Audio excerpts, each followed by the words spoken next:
Hello बच्चों, let's read this question. The question says match the columns. यहाँ पर हमें कॉलम 1 और कॉलम 2 दे रखे हैं और उसमें कुछ चीज़ें दे रखी है। हमें उन्हें प्रॉपरली मैच करना और बताना है करेक्ट ऑप्शन क्या होगा। तो आइए देखते हैं इस क्वेश्चन को सॉल्व करने के लिए हमारा यहाँ पर क्या की कॉन्सेप्ट यूज होगा। इस क्वेश्चन को सॉल्व करने के लिए जो की कंसेप्ट यहाँ पे हमारा यूज होगा that would be biotechnology and it's applications. जो बायोटेक्नोलॉजी होती है उसकी बहुत सारी एप्लीकेशंस होती हैं अलग अलग एरियाज में। जैसे अगर हम बात करें तो जो बायोटेक्नोलॉजी है उसकी एप्लीकेशन जो है आपको मेडिसिन वाली फील्ड में भी देखने को मिलती है। उसकी एप्लीकेशंस आपको एग्रीकल्चर वाली फील्ड में भी देखने को मिलती है। और इसके अलावा जो बायोटेक्नोलॉजी है उसका इंडस्ट्रियल लेवल पे भी काफ़ी ज़्यादा यूज़ किया जाता है। देखो वन बाय वन हम यहाँ पे देखते हैं कि कॉलम ए में क्या क्या बातें दे रखी है। कॉलम ए में सबसे पहले बात कर रखी है बीटी टॉक्सिन की। जब हम बात करते हैं बीटी टॉक्सिन की, ये बेसिकली एक तरह का इंसेक्टिसाइडर प्रोटीन है, यानी कि एक ऐसा प्रोटीन है जो कि इंसेक्ट के अगेंस्ट इंसेक्ट को मारने में हेल्प करता है। ठीक है। ये जो बीटी टॉक्सिन है ये बेसिकली प्रोड्यूस होता है बैसिलस थ्यूरिंजिएंसिस से। किससे? Bacillus Bacillus thuringiensis.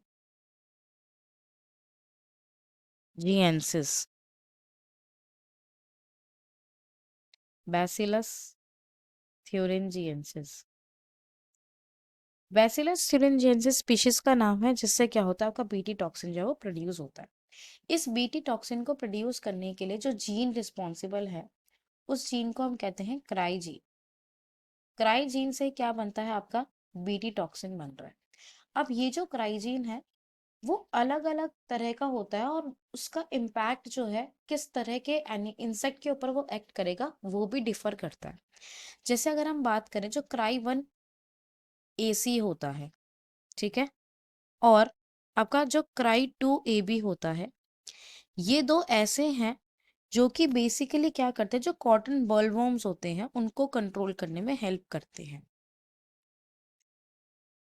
यानी कि बॉलवॉर्म्स, यानी कि ये क्राई 1 एसी और क्राई 2 एबी जिन प्रोटीन्स को एनकोड करेंगे वो प्रोटीन आगे चलकर जो कॉटन बॉलवॉर्म्स होते हैं उनको क्या करेगी, उनको मारने का काम करेगी या एक तरीके से कंट्रोल करने का काम करेगी। और वहीं जब मैं बात करती हूँ क्राई 1 एबी की, इससे जो प्रोटीन बनेगा वो क्या करेगा, जो कॉर्न बोरर्स होते हैं, कॉर्न बोरर्स होते हैं उनको क्या करेगा, कंट्रोल करने में हेल्प करेगा। तो इसके अकॉर्डिंग जो ए ऑप्शन है उसका कॉलम 2 में से अगर हम देखें तो थर्ड वाला ऑप्शन के साथ जो है उसकी मैचिंग होनी चाहिए। ठीक है, क्लियर हो गई बात। अगर ए का थर्ड है तो ए ऑप्शन नहीं हो सकता और डी ऑप्शन भी नहीं हो सकता। आइए अब हम नेक्स्ट जो है डिस्कस करते हैं हमारा सेकंड वाला। सेकंड में हमें क्या दे रखा है, सेकंड में हमें दे रखा है आरएनए इंटरफेरेंस। जब हम बात करते हैं आरएनए इंटरफेरेंस की, तो बेसिकली क्या होता है, आरएनए इंटरफेरेंस एक ऐसा मेथड है जिसमें साइलेंसिंग हो जाती है, साइलेंसिंग हो जाती है स्पेसिफिक एमआरएनए की, स्पेसिफिक एमआरएनए की। आरएनए इंटरफेरेंस एक ऐसा मैकेनिज्म है जो कि हर यूकैरियोट्स के अंदर प्रेजेंट होता है। It is present in all eukaryotes as a natural defence mechanism. हर यूकैरियोट्स में ये as a natural defence mechanism जो है वो रन करता है। तो यहाँ पर अगर हम देखें तो हमारा जो बी ऑप्शन है, बी ऑप्शन का क्या आ गया हमारे पास, फर्स्ट वाला। ठीक है।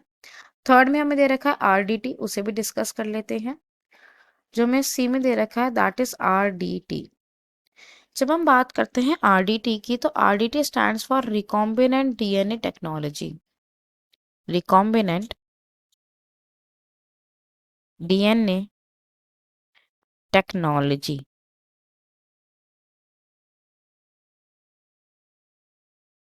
जब हम बात करते हैं रिकॉम्बिनेंट डीएनए टेक्नोलॉजी की तो बेसिकली इसमें क्या होता है, अगर हम देखें जो रिकॉम्बिनेंट डीएनए टेक्नोलॉजी है उसमें मोस्टली प्रोब का यूज किया जाता है। अब प्रोब क्या होता है उसको समझो। देखो जो प्रोब होता है वो कोई भी शॉर्ट शॉर्ट लेकिन सिंगल स्ट्रैंडेड डीएनए या आरएनए होता है। क्या होता है pro? Short single stranded DNA या आरएनए होता है जो कि जो भी हमारा टारगेट सीक्वेंस होता है ना उसके कॉम्प्लीमेंट्री होता है। Probe is complementary to the target sequence. और जनरली हम क्या करते हैं, ये जो प्रोब हम यूज करते हैं रिकॉम्बिनेंट डीएनए टेक्नोलॉजी में, उसको हम कभी कभी रेडियो एक्टिवली लेबल कर सकते हैं या कभी हम उसको फ्लोरोसेंट डाई के साथ जो है टाई अप कर देते हैं। अब ये जो हमारा प्रोब होता है, ये बेसिकली क्या करता है, ये हमारे किसी भी डीएनए या आरएनए के सीक्वेंस को आइडेंटिफाई करने में और अल्टीमेटली उसको आइसोलेट करवाने में भी क्या करता है, हेल्प करता है। क्योंकि जो प्रोब है वो टारगेट सीक्वेंस से कॉम्प्लीमेंट्री है। अगर वो कॉम्प्लीमेंट्री तो उसके साथ बाइंड कर जाएगा, और अगर बाइंडिंग हो गई तो क्या हो जाएगा, हमारे उस सीक्वेंस को आइडेंटिफाई करना और फिर फर्दर उसको आइसोलेशन का जो प्रोसेस है वो करने में हमें क्या हो जाती है, आसानी हो जाती है। तो रिकॉम्बिनेंट डीएनए टेक्नोलॉजी यानी कि जो सी ऑप्शन है उसका हमारे पास आ जाता है फोर्थ वाला। ठीक है, लास्ट हमें दे रखा है डी में जीन थेरेपी, तो हम उसे भी डिस्कस कर लेते हैं।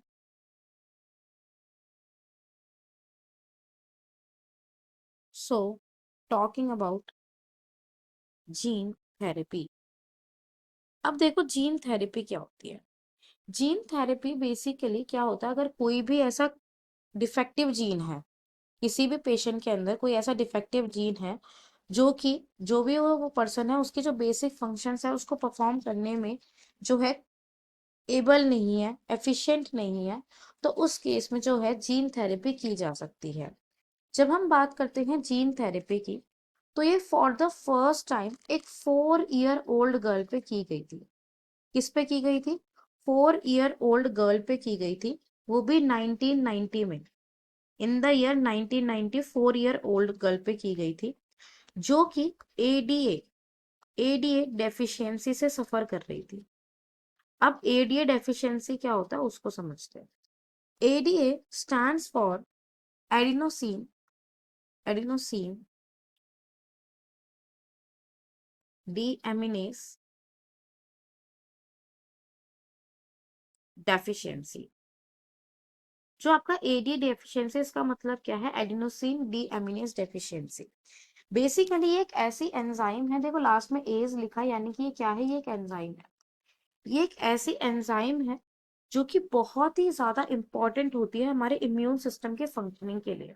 ठीक है, क्योंकि अगर ये हमारा एडीए नहीं बनेगा तो जो लिम्फोसाइट्स है उनका जो प्रोलिफरेशन है, यानी कि जो लिम्फोसाइट जो हमारी मल्टीप्लाई करती है प्रॉपर्ली, जो फंक्शन परफॉर्म करती है वो नहीं कर पाएगी।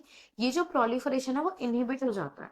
ठीक है, तो जीन थेरेपी में हम क्या करते हैं, कोई भी एक ऐसा मेथड है जिसमें आप क्या करते हो, जो भी जीन डिफेक्ट है, जो भी जीन काम नहीं कर रहा है या उसमें किसी भी तरह का डिफेक्ट है, तो उस जीन को आप करेक्ट करते हो।